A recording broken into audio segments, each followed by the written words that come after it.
Vamos lá, pessoal, vamos conversar muito, hein? A nossa aula da pós de contratos. Lembrando que quando nós falamos aqui de seguros, faltam bons advogados para atuar nessa área. Muitos advogados reclamam: professor Júlio, eu não tenho tido sucesso na advocacia.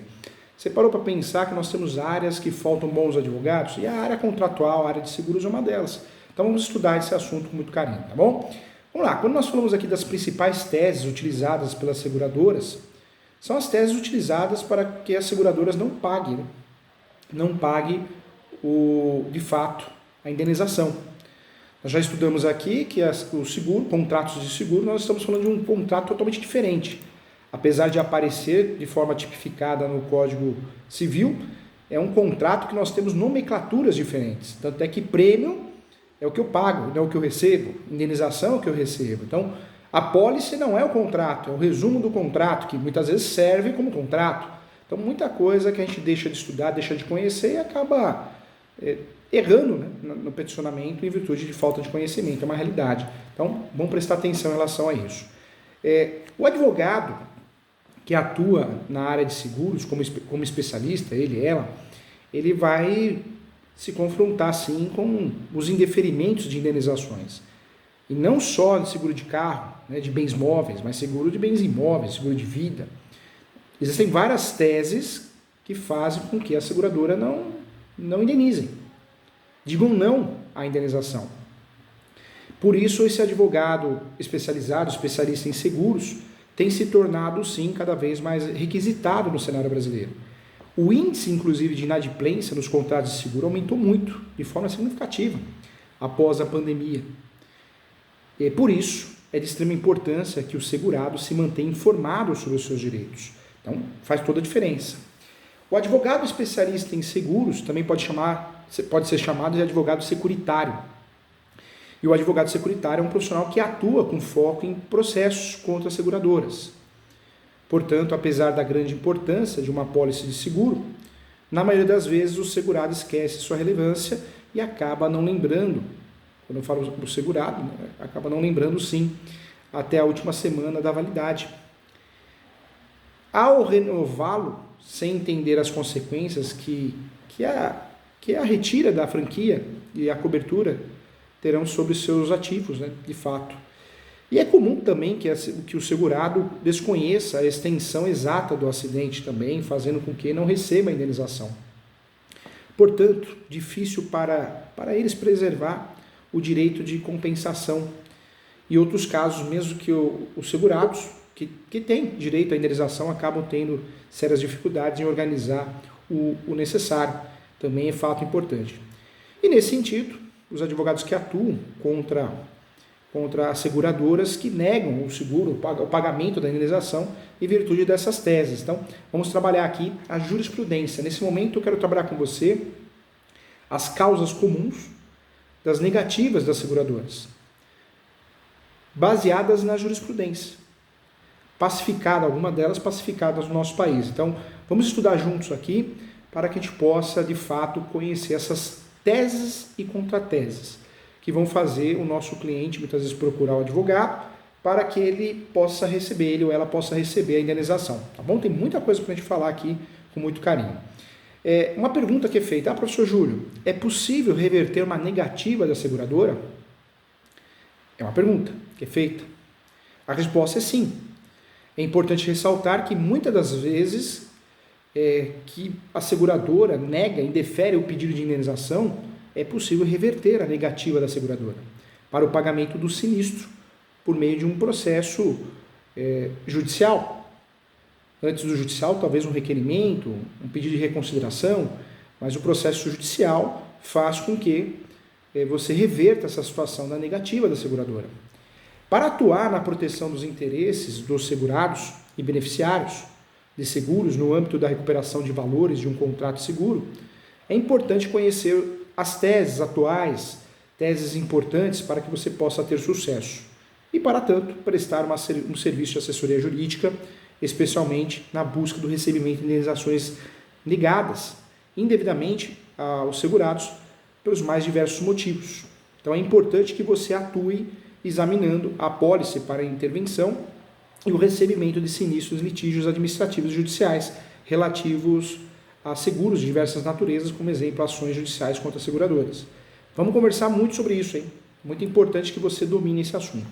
Vamos lá. Vamos falar primeiramente aqui, segundo a jurisprudência avançada e atual, quais são os principais motivos que fazem a seguradora negar o pagamento da indenização, indeferir, dar a negativa. Vários termos são utilizados. Os mais comuns, no caso de seguro de vida, vale ressaltar que as causas mais comuns para as negativas indevidas de pagamento de indenização ou sinistros pela seguradora são, no caso de seguro de vida, essas que eu vou apontar conforme jurisprudência.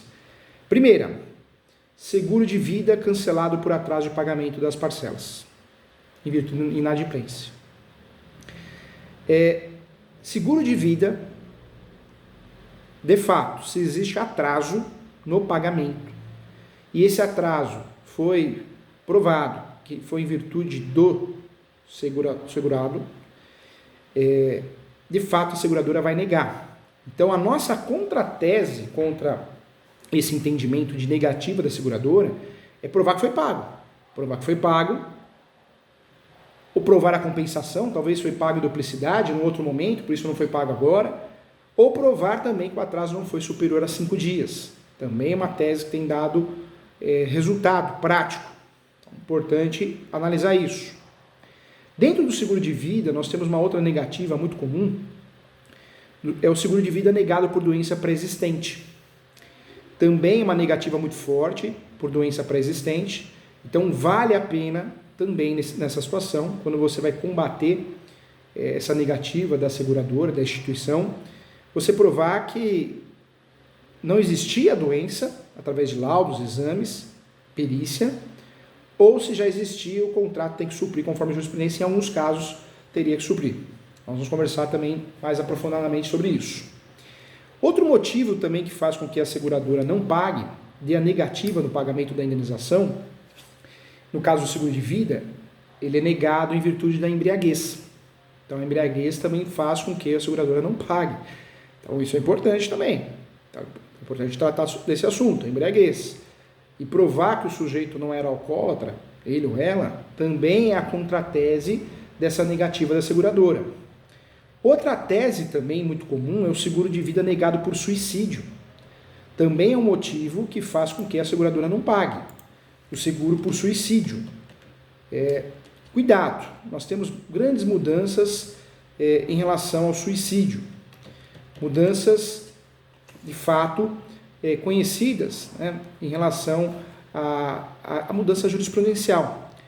No seguro de vida, olha que interessante, no seguro de vida, que o sujeito já tem intenção de se suicidar, se isso ficar provado, de fato, a seguradora não vai pagar.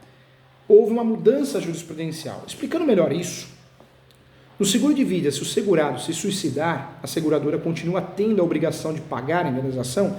Quem que responde essa pergunta na prática? O STJ. Se o suicídio ocorreu antes dos 2 primeiros anos do contrato, a regra é não, por mais estranho que pareça.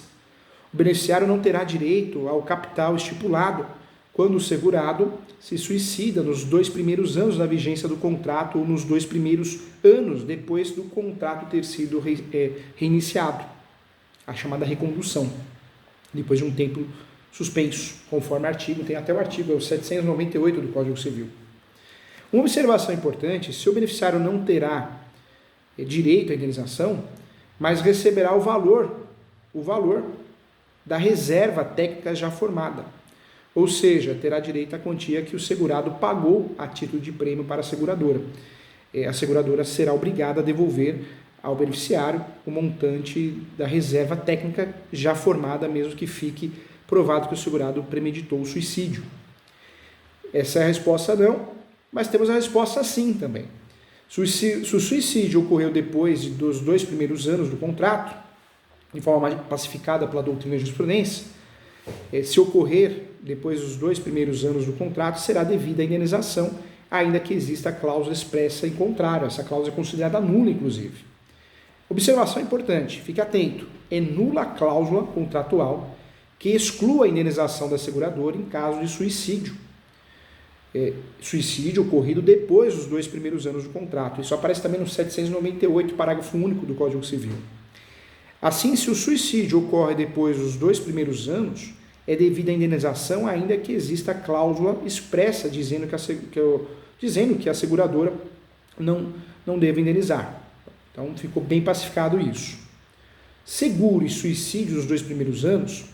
Se o suicídio acontecer nos 2 primeiros anos, o beneficiário poderá receber o seguro, provando que o segurado não agiu de forma premeditada. Se o suicídio acontecer nos 2 primeiros anos, tem alguma relevância discutir a premeditação do segurado. E a resposta é não, porque a redação do artigo 798 do Código Civil é muito clara e direta. Se o suicídio ocorrer dentro dos 2 primeiros anos do contrato, a seguradora não está obrigada a indenizar o beneficiário, conforme a jurisprudência. Em outras palavras, durante os 2 primeiros anos de vigência do contrato do seguro, o suicídio é risco não coberto por força de lei. Quero que você perceba que o legislador estabeleceu um critério objetivo para regular a matéria, sendo, portanto, irrelevante a discussão a respeito da premeditação da morte. O artigo 798 adotou critério objetivo temporal para determinar a cobertura relativa ao suicídio do segurado, afastando o critério subjetivo da premeditação. Acontecendo o suicídio nos 2 primeiros anos do contrato, o beneficiário não terá direito à indenização, quer tenha sido o suicídio premeditado, quer tenha sido ocorrido sem premeditação, é fato. Essa escolha do legislador teve como objetivo conferir maior segurança jurídica, evitando discussões sobre o elemento subjetivo, ou seja, a respeito da intenção do segurado. Esse é o entendimento do STJ, inclusive da 2ª seção, que julgou um agravo regimental, também o RESP, inclusive esse RESP, anote aí, é o 107-6942. 107-6942, de origem do Paraná. O relator para o acordo foi o ministro, na época, o João Otávio de Noronha. O julgamento que ocorreu no dia 27/5/2015. Então, uma jurisprudência antiga já. Dentro dessa discussão, então, nós temos o suicídio premeditado e o suicídio não premeditado. Nós temos essa discussão. Para fins de contrato de seguro, o suicídio premeditado é aquele no qual o segurado já faz o seguro de vida pensando sim na ideia de se suicidar para deixar a indenização para os beneficiários. Essa é a intenção, o objetivo, a estratégia. Em outras palavras, o segurado agiu de má fé porque, quando fez o seguro, já tinha uma intenção. O suicídio não premeditado, que por sua vez é aquele no qual o segurado, quando assinou o contrato, tinha a intenção de se matar, tendo a vontade surgido posteriormente. Como se percebe, provar essa intenção do agente é algo extremamente difícil, diria que praticamente impossível, razão pela qual o Código Civil 2002, de forma acertada, na minha opinião, abandonou esse critério. Então, esse critério deixou de ser utilizado. Temos também aqui, é importante falar também, o enunciado 187, como já falamos em outras aulas. Eu volto a falar. O enunciado 187, cuidado com o enunciado 187 da jornada de direito civil, que diz o seguinte: no contrato de seguro de vida, presume-se de forma relativa ser premeditado o suicídio cometido nos 2 primeiros anos de vigência da cobertura, ressalvada o beneficiário o ônus de demonstrar a ocorrência do chamado suicídio involuntário. O referido enunciado está em sentido contrário à jurisprudência do STJ e não deve ser adotado em provas de concurso e muito menos na advocacia prática. É claro que se nós estamos advogando para a seguradora, se eu sou advogado da seguradora, eu vou bater nisso. E aí vai do juiz ou juíza se está atualizado ou não. Mas é importante. Em relação à reserva técnica, gente, vamos voltar nesse assunto, já falei em outras aulas aqui também. É importante, se o suicídio ocorrer nos 2 primeiros anos, o beneficiário não terá direito à indenização, mas receberá o valor da reserva técnica, já formada, ou seja, ele terá direito a receber a quantia que o segurado pagou, a título de prêmio para a seguradora.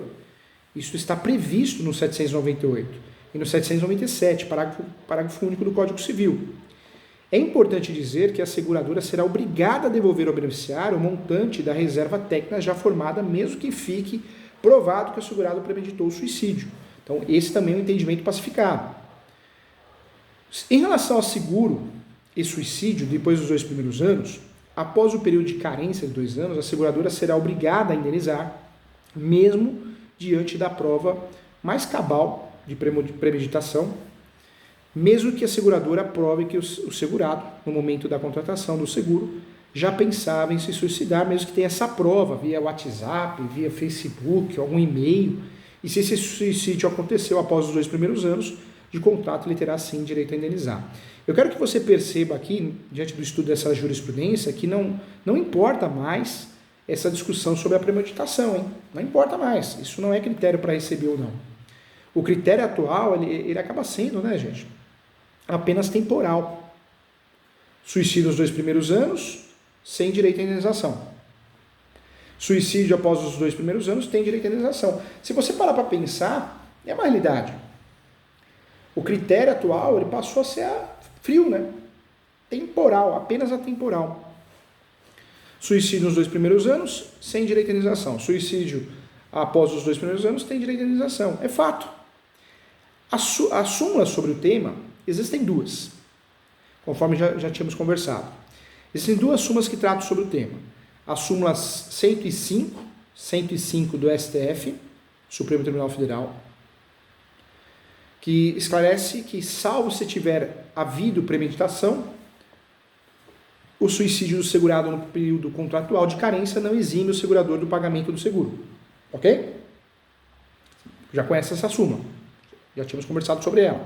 A 105 do STF, do Supremo Tribunal Federal. Então, a súmula 105 do Supremo esclarece que, salvo se tiver havido premeditação, o suicídio do segurado no período contratual de carência não exime o segurador do pagamento do seguro. E a segunda súmula que nos interessa, também no entendimento jurisprudencial, é a súmula 61 do STJ, que esclarece que o seguro de vida cobre o suicídio não premeditado. Então nós temos 2 súmulas, uma do Supremo, a 105, e a outra do Superior Tribunal de Justiça, a súmula 61. Os enunciados acima, eles foram aprovados ainda sobre a égide do Código de 1916. Por isso existe essa confusão. Atualmente, com a redação do artigo 798 do Código Civil atual, e com o novo entendimento do Superior Tribunal de Justiça, manifestado no RESP que eu já falei para você, que é o RESP 1334005, de origem do Estado de Goiás, 1334005, esse RESP é o recurso especial. O que podemos concluir é que as 2 súmulas encontram-se de fato superadas. Né? Então existe a súmula e são superadas. Isso porque, conforme já explicado, o critério adotado pelo Código Civil atual é meramente temporal, menos de 2 anos e mais 2 anos, ponto final. O Código Civil abandonou o critério da premeditação e essas súmulas, de fato, não são aplicadas efetivamente na jurisprudência atual. A premeditação não serve para nada, né? E não deve nem sequer ser trazida à discussão. O advogado, você, advogada, que traz isso para a discussão, se você é advogado da seguradora, está usando uma discussão, está trazendo uma discussão totalmente fora de cogitação nos termos da jurisprudência atual. É uma realidade. Então, cuidado. Resumindo, né, o seguro de vida, se o segurado se suicidar, a seguradora continua tendo a obrigação de pagar a indenização. Se o suicídio ocorreu nesses 2 anos, os 2 primeiros anos, não. Se ocorreu após, sim, acabou. O não é justificado por quê? Porque o beneficiário não terá direito ao capital estipulado quando o segurado se suicidou, né, se suicidar nos 2 primeiros anos da vigência inicial do contrato, ou nos 2 primeiros anos depois do contrato ter sido reiniciado. E cuidado com isso, a recondução depois de um tempo suspenso, conforme o artigo 798. Ficar atento em relação a isso. O beneficiário não terá direito à indenização, mas receberá o valor da reserva técnica, já conversamos aqui, já formada. Ou seja, terá direito da quantia que o segurado pagou a título de prêmio para a seguradora. A seguradora será obrigada a devolver ao beneficiário o montante da reserva técnica já formada, mesmo que fique provado que o segurado premeditou o suicídio. Se o suicídio ocorreu depois dos 2 primeiros anos de contrato, sim, a resposta é sim, vai receber. Se o suicídio ocorreu, se tiver uma cláusula, essa cláusula é nula, uma cláusula de disposição contrária, e tem um monte de contrato, é nula a cláusula que exclui a indenização do segurado, em caso de suicídio, e que ocorra dos 2 primeiros anos. Né? Artigo 798, parágrafo único. Assim, se o suicídio ocorre depois dos 2 primeiros anos, é devida a indenização de forma jurisprudencial pacífica. Inclusive, temos o RESP 13.34005 e as súmulas, de fato, a jurisprudência deixou muito claro que elas foram superadas, a súmula 105 do Supremo e a 61. Então, tratando desse assunto de forma prática, nós temos aí o consenso, né, de fato, mudanças jurisprudenciais a respeito que trazem, de fato, uma modulação dos efeitos sobre a situação. A súmula 610 do Superior Tribunal de Justiça sobre o suicídio no seguro de vida também é importante, né? Até pouco tempo atrás, a súmula 105 e 61 asseguravam a indenização do seguro de vida em decorrência do suicídio do estipulante, né? Ressalvada a hipótese de premeditação. Então, nós temos hoje uma súmula atual também, que retomou-se por tal razão um debate do RESP 13.34005. Diante dessa discussão, ficou pacificada também o entendimento similar nesse sentido dessa nova súmula. É importante lembrar que nessa situação, quando eu vou advogar, ela é totalmente pré-determinada, não dá para fugir muito, a jurisprudência é pacífica nesse sentido. A súmula 610 do Superior Tribunal de Justiça, desde a sua promulgação, a consolidação do novo tratamento dos casos de suicídio, né? É crucial que tenha seus efeitos modulados em relação a fatos e litígios precedentes para a aplicação desse questionável entendimento jurisprudencial, seja de forma justa, ao menos nesse aspecto. Então, importante trazer essa discussão. Então, é importante, né, gente? Então, um assunto que merece uma atenção especial. Temos aí, de fato, várias situações de seguro de vida, onde realmente existe a negativa da indenização, muitos advogados ingressando com a ação, mas esses detalhes que nós conversamos aqui fazem toda a diferença. Fazem toda a diferença para que a gente possa ter aí sucesso na demanda. Nós temos um julgado aqui também que eu queria conversar com você, que é um julgado num critério subjetivo e o critério objetivo. Eu separei para você o critério objetivo. Olha o que diz o julgado aqui, deixa eu... Aqui, ó. Direito a ressarcimento do montante da reserva técnica já formada. Aí vem o entendimento da jurisprudência do Superior Tribunal de Justiça, que possui entendimento no sentido que durante os 2 primeiros anos da vigência do contrato é devido, sim, a jurisprudência, anote aí, é o resultado do julgamento do recurso 13.202/29, origem de Minas Gerais, tá? Em relação ao prazo de carência, impossibilidade de recebimento da indenização, eu trago uma jurisprudência também interessante para o seu estudo, o agravo, instrumento 10.051.14.0027.27, também interessante. Outra jurisprudência que eu gostaria que você fizesse a leitura é a premeditação da presunção de boa-fé do segurado, havendo requerimento expresso pela parte de produção de prova pericial, necessária a verificação da premeditação ou não do suicídio, que não seja deduzida, in causa, né, o in causa, né, que é chamado em termo utilizado em latim, com certeza a segurança, e aí eu trago para você a jurisprudência 10.30.109, também importante. Outro julgado que me chamou a atenção, que eu queria dividir com você, é a morte por asfixia, a ausência de prova da premeditação. Foi um julgado, uma indenização que foi indevida na época pela seguradora, a segurada, né, que faleceu em decorrência da asfixia, causada por enforcamento, a ré, que argumentava que a morte teria ocorrido por suicídio no prazo de carência contratual, o que exclui a cobertura do contrato, foi isso que ela alegou. E a ausência de prova do suicídio, na forma da súmula 105/61, já ultrapassadas, somente a prova de premeditação do suicídio excluiria o dever de indenizar as autoras. Então, tem que provar o suicídio, não provou. Então, foi um caso interessante, eu quero que você anote, pode ser que sirva de jurisprudência para você. É o 045-6803, 045-6803, 47.211. Então, também é importante. Outro julgado que também acho que foi bem completo, foi o julgado que fala da necessidade de comprovação do dolo da premeditação. Um julgado também interessante, que é o 003875-96/2007. Também interessante. Mais uma ação, mais um julgado interessante de uma ação de cobrança, foi o julgado 700-66-15-2059. 700-66-15-2059. Um julgado também interessante nesse sentido. Então, nós tivemos algumas jurisprudências fundamentais, jurisprudências que trabalharam muito bem essa nova tendência, né, em relação a um formato já pacificado hoje. Então, merece uma atenção especial. Eu agradeço a você que acompanhou a aula e espero você na próxima, tá bom? Até já. Nos vemos logo mais, então. Obrigado, até lá.